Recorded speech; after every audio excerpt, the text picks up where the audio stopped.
આજે વલસાડના બીઆરસી ભવન ખાતે ટીચરોને બોલાવવામાં આવ્યા હતા. 10 થી 12 ટીચરોને ખાસ કરીને બદલી માટેનો થઈને ભરતી માટેનો થઈને આ કેમ્પનું આયોજન કરવામાં આવ્યું હતું.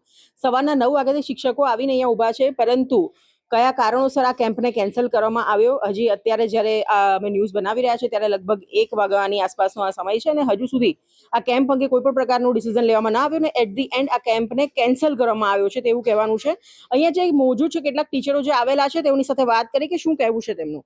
સૌથી પહેલા તો એ જણાવો કે શા માટે કેમ્પનું આયોજન કરવામાં આવ્યું હતું અને અત્યારે હાલ શેના માટે થઈને કેન્સલ કરવામાં આવ્યું છે. આ જિલ્લા ફેર બદલી કેમ્પ હતો અને વર્ષોથી અમે ત્યાં બીજા જિલ્લાઓમાં અલગ અલગ જિલ્લાઓમાં બધા નોકરી કરીએ છીએ. લગભગ કોઈક 15 વર્ષથી નોકરી કરે છે, કોઈક 10 વર્ષથી નોકરી કરે છે, કોઈક 12 વર્ષથી નોકરી કરે છે. એમ અલગ અલગ વર્ષોથી અમે નોકરી કરીએ છીએ ત્યાં. મે મહિનાની અંદર અમારો પહેલો જિલ્લા ફેરનો કેમ્પ થઈ ગયો. ત્યારબાદ નિયામક શ્રીની રજૂઆત દ્વારા બીજા તબક્કાનો કેમ્પ કરવાનો થયો. એટલે ત્યાંથી જે પરિપત્ર થયો એના આધારે આપણા વલસાડ જિલ્લાની અંદર બીજા તબક્કાનો કેમ્પ કરવામાં આવ્યો. અને અહીંયા અમારું જે સિનિયોરિટી લિસ્ટ હતું એ પ્રમાણે એમણે સિનિયોરિટી લિસ્ટ બનાવ્યું. અમને દરેક જણ એ સિનિયોરિટી લિસ્ટ મોકલ્યું અને 24 તારીખમાં કેમ્પ કરવાનો હતો. એટલે 24 તારીખે એમણે કેમ્પમાં અમને બધાને બોલાવ્યા. ત્યારબાદ ઘણો બધો વરસાદ હતો એટલે 24 તારીખે કેમ્પ થઈ ના શક્યો. ત્યારે એ લોકોએ જે સ્કૂલોમાં ખાલી જગ્યા ભાષાનો જે કેમ્પ છે એ ભાષાની જગ્યા આપણા વલસાડ જિલ્લાની અંદર જે છે ત્યાં એ લોકોએ ભાષાની જગ્યાઓ બતાવી કે આ જિલ્લા શાળામાં જગ્યાઓ ખાલી છે ભાષાની. ત્યારે એના પહેલાં આ લોકો આપણા જિલ્લાની અંદર 8 જગ્યાઓ જ્ઞાન સહાયક દ્વારા ભરવામાં આવી છે. જે તે વખતે પહેલો કેમ્પ થયો તેની અંદર આંતરિક બદલી કેમ્પની અંદર 8 જગ્યાઓ આપણા વલસાડ જિલ્લામાં ઓલરેડી ભાષાની હતી. એમાં પણ જે તે વખતે અમે આવ્યા ત્યારે અમને ઓલરેડી એમણે 7 જગ્યાઓ મૂકેલી હતી. કેમ્પના દિવસે 1 જગ્યા રદ કરી અને અમને 6 જગ્યાઓ બતાવી અને 2 જગ્યાઓ આંતરિકમાં હોવા છતાં 100% કેમ્પ જિલ્લામાં જો જગ્યા હોય તો 100% જગ્યા ઉપર કેમ્પ કરવો એમ હતું.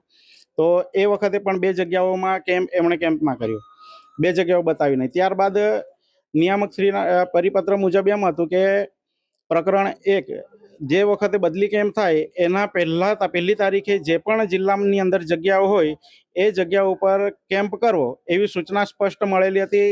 એ સૂચનાઓને ધ્યાને રાખીને આપણા જિલ્લાની અંદર શિક્ષકોનો જિલ્લા ફેર બદલી કેમ્પ યોજવામાં આવ્યો હતો. એમણે એ જગ્યાઓ બતાવી. અમે એ કેમ્પમાં પછી ત્યારબાદ તારીખોમાં ફેરફાર થયો એટલે 27મી તારીખ રાખી. એટલે આજે અમને સવારથી અહીંયા બોલાવવામાં આવ્યા હતા કે કેમ્પ કરવાનો છે. શનિવારે કોઈક સંઘો દ્વારા અથવા કોઈક શિક્ષકો દ્વારા ડીપીઓ શ્રી સાહેબશ્રીને સાંજે રજૂઆત થઈ કે આ નજીકની જગ્યાઓ છે, જો તમે આ શિક્ષકોને બતાવી દેશો તો અમારા અહીંયાના જે શિક્ષકો છે ક્યાં જશે. હવે અમે તો ઓલરેડી 15 વર્ષથી બીજા જિલ્લાઓમાં નોકરી કરીએ છીએ. બરાબર 5 જગ્યાઓ એમણે જે બતાવી એમાં એક આપણે રાનપાડા ધરમપુરની હતી, એક ફલદરાની હતી, એક વલવાડા સ્કૂલની હતી, એક ઉમરગામ દહાડ સ્કૂલની હતી અને એક ટુકવાડા સ્કૂલની હતી. એ 5 જગ્યાઓ ઓલરેડી અત્યારે ખાલી છે. અત્યારે જ્યારે સાહેબ આવ્યા અને ત્યારે અમને એમ કહેવામાં આવ્યું કે આપણા જિલ્લામાં જગ્યા નથી એટલે આપણે કેમ્પ કરવાનો થતો નથી. અમે પૂછ્યું કે ઓલરેડી જગ્યાઓ છે, અત્યારે 5 જગ્યાઓ તો છે, પ્લસ બીજી 8 જગ્યાઓ ઉપર એ લોકોએ અત્યારે જ્ઞાન સહાયક લીધા છે. એના અત્યારે જે 15 તારીખની આજુબાજુ જે રોસ્ટર રજિસ્ટર બને છે ખાલી જગ્યાઓનું, તો એ જગ્યાઓ તો હજી હશે. એ તો અમને ખ્યાલ નથી પણ ટૂંકમાં હશે. તો એ જગ્યાઓ છે છતાં પણ અમને એમ કહેવામાં આવે છે કે જગ્યા નથી. અને મૌખિક સૂચના આપી એમ કે નિયામક શ્રી જોડે સાંજે વાતચીત થઈ અને એમણે ના પાડી. આ કેમ્પ જો 24 તારીખે થઈ ગયો હોત તો થઈ ગયો હોત. અને ગઈકાલે રાતે નિયામક શ્રી જોડે એમને કેવું છે કે વાતચીત થઈ અને એમણે ના પાડી કે અત્યારે આ કેમ્પ કરવાનો થતો નથી. એટલે આ રીઝન આપીને અમને ના પાડે છે. અમે એમ કહીએ છીએ કે કેમ્પ કેન્સલ થયો છે તો અમને યોગ્ય લેખિતમાં રીઝન આપવા વિનંતી. એવું બીજા અન્ય જિલ્લાઓમાં કેમ્પ કરવામાં આવ્યો છે. બધા જ જિલ્લાઓમાં અત્યારે હાલની તબક્કામાં અત્યારે કેમ્પ ચાલી રહ્યા છે. અમુક જિલ્લામાં પૂર્ણ થયા છે ને અમુક જિલ્લામાં કેમ્પો ચાલી રહ્યા છે. તમને માત્ર મૌખિક રજૂઆત કરવામાં આવી અને કહી દીધું કે કેમ્પ કેન્સલ કરવામાં આવ્યો છે. આગળ તમારી શું ડિમાન્ડ છે? હવે એટલે જે જગ્યાઓ છે એ બતાવે અને જિલ્લા કેમ્પ થવો જોઈએ. લિસ્ટ તો મૂક્યું હતું, અમને બોલાયા હતા. આજે રજૂઆત બી કરી કે બીજા જિલ્લામાં થઈ ગયું. અમે અત્યારે ફોન કર્યો, સુરતમાં પણ લીધું, એક સાહેબ બદલી થઈ ને એની બેને લીધું, પછી પંચમહાલમાં પણ કરી દીધું કેમ્પ. તો દરેક જિલ્લા અહીંયા સરખું જવું જોઈએ ને ઉપરથી કે બીજો તબક્કાનો થતો નહીં એમ કેમ્પ કરવાનો. અમારી રજૂઆત એવી છે કે જો તમે લેખિતમાં અમને આપી દેવો કે આ કારણસર અમારાથી ખોટું અર્થઘટન થઈ ગયું છે અને આ કારણસર અમે કેમ્પ રદ કરીએ છીએ, તો પછી અમે આગળની જે કંઈ અમારે રજૂઆત કરવી હોય તો અમે કરી શકીએ. અમે રજૂઆત કરી છે, હજી સુધી અમને લેખિતમાં આપ્યું નથી, માત્ર મૌખિક જ કીધું છે. બસ.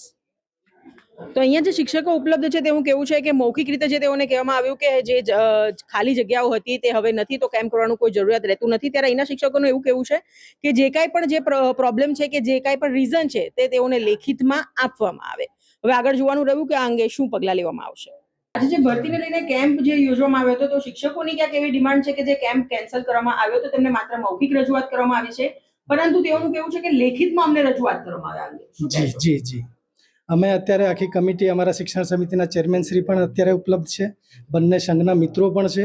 અને કે જે વડી કચેરીની જે સૂચના હતી એ પહેલાં 24 તારીખે કેમ્પ કરવો અને પછી 27 તારીખે કેમ્પ કરવો, બરાબર.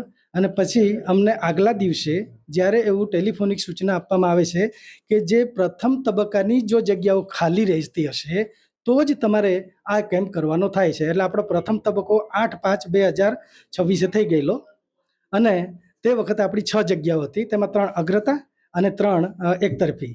એટલે આપણે ત્યાં એક પણ જગ્યા વધેલ નથી. અને અત્યારે જે આ લોકો કે જગ્યા વધેલી છે એ 30/5 અને 30/6ની જગ્યાઓ છે. એટલે એ જગ્યાઓ અત્યારે આપણે જાહેર કરી શકતા નથી એવી વડી કચેરીની સૂચના હતી. એટલે આ મિત્રોને હવે સમજાયા છે કે ભાઈ હવે તમે લોકો થોડીક હજુ ધીરજ રાખવી પડશે. નવો કેમ્પ તમને આપશે ત્યારે તમારી સિનિયોરિટી અકબંધ રહેશે. તમારો જે સિનિયોરિટીમાં નંબર છે પહેલો, બીજો, ત્રીજો એ પણ ચાલુ જ રહેશે, એમાં કોઈ ફેરફાર થશે નહીં. અને અમે વડી કચેરીને અત્યારે લેટર લખી રહ્યા છે અને જે તે તાલુકાના સંબંધિત જિલ્લા પ્રાથમિક શિક્ષણ અધિકારીને પણ અમે આ જાણ કરી રહ્યા છીએ.